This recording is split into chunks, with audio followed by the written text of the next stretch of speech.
Hello, today I will be doing a presentation on the biography report of Natalie Robinson. My name is Renteria. So, Natalie Robinson Cole. She was born in December 14, 1901, and passed away in December 12, 1984. She was born in Santa Ana in Southern California. It's a picture of Natalie from one of the sources I cited in the last slide here. So, to talk a little bit about her childhood, I'm gonna go over, her family and kind of who they were to her. Um, so, her mother was 47 when she had Natalie. She was older than most moms in her neighborhood.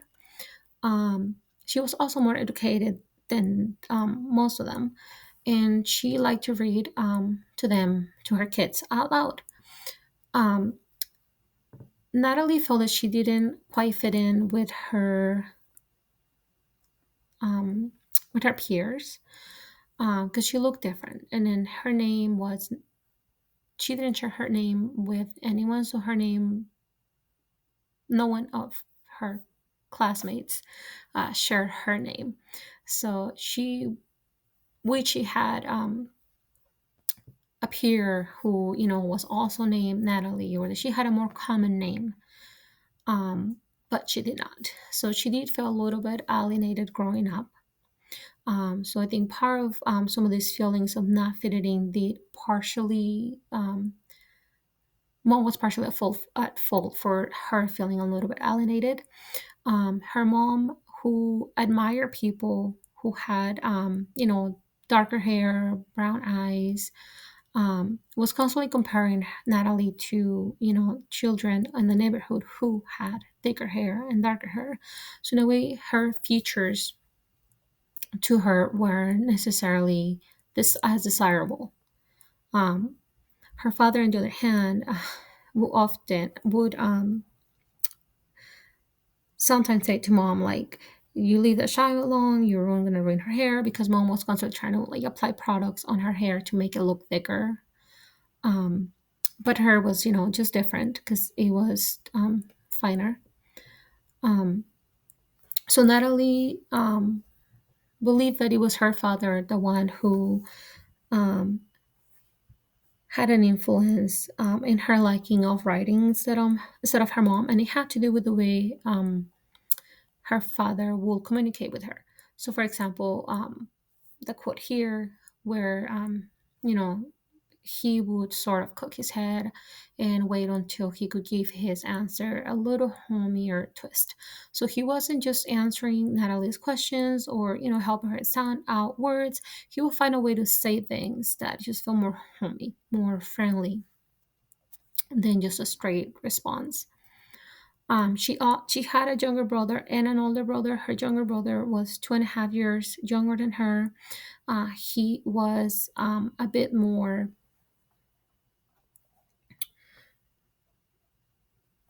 He will act out.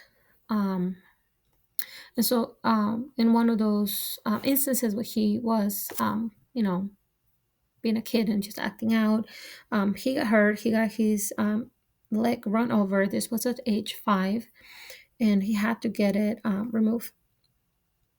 Now, Natalie felt that her brother was also, kind of wonderful and brave, and that he fought in his own way um, to not be pitied by people around him.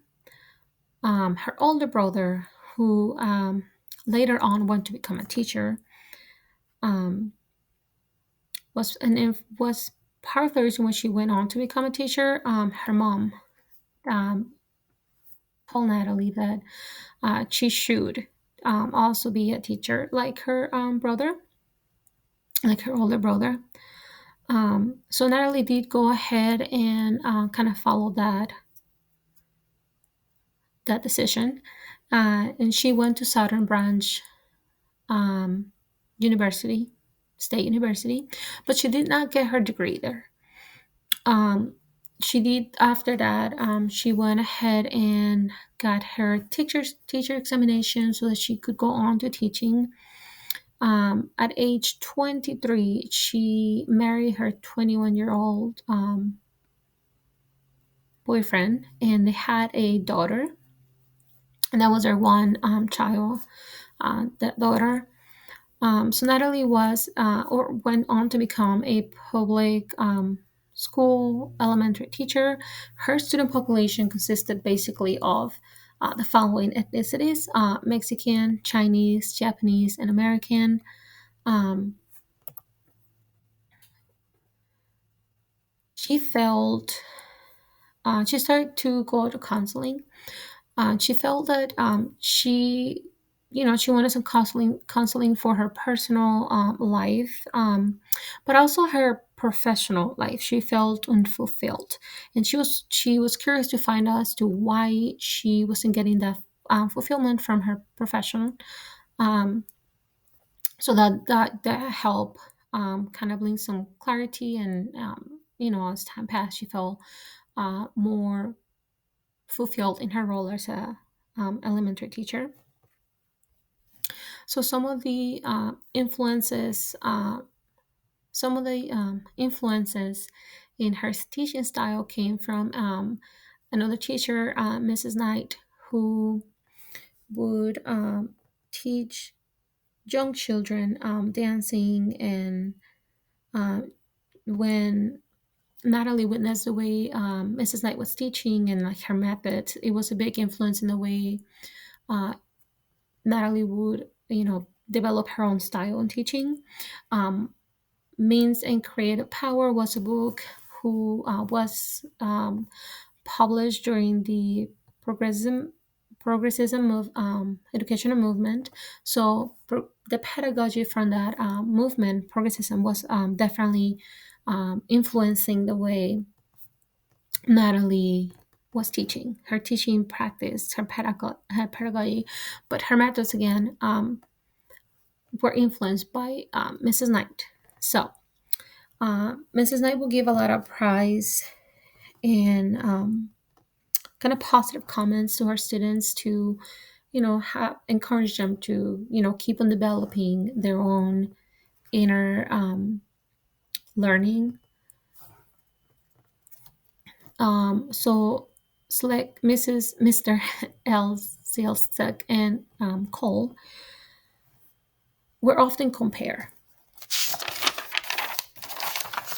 However, they were more unlike than they were alike. They have a lot more uncommon than they had in common. So some of the things they had in common were the ideas of some of the requirements that they had for their art. In the sense that they both wanted for the students to draw big and fill out the page.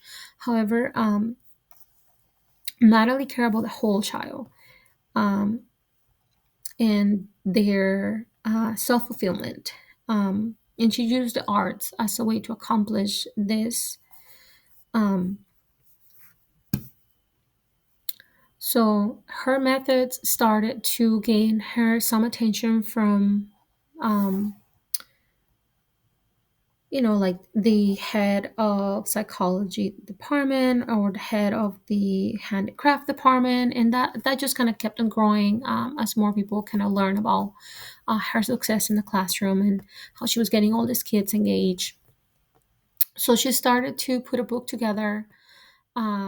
But before her book could be published, she decided to go back to school. So she went back to UCLA, or she went to UCLA to complete her degree. By the time she had two books published, her career was already blooming. She was being asked to write articles, to be the speaker and just kind of talk about her methods. Eventually, it became that they started to ask her to do demonstrations because people wanted to see her teaching in action, to learn from her. At first, Natalie was not very confident, but her husband was very supportive, and he encouraged her to go on and pursue all these different opportunities. So he definitely played a important role in her success.